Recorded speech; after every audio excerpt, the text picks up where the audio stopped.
હાલો મિત્રો, તો હેપી હોળી બધા મજામાં ને। તો અત્યારે આપણે જઈ રહ્યા છીએ લાકડા વીણવા।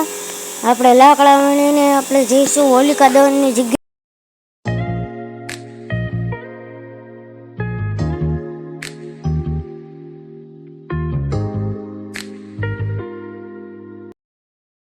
તો મિત્રો, હવે આપણે લાકડા લઈ લીધા છે અને હવે આપણે જઈ રહ્યા છીએ હોલિકા દહનની જગ્યાએ। તો મિત્રો, અત્યારે આવી ગઈ છે હોલિકા દહન વાળી જગ્યા। તો આપણે વિડીયોમાં બન્યા રહેજો, કેમ કે હવે આપણે હોલિકા દહન જોવાના છીએ।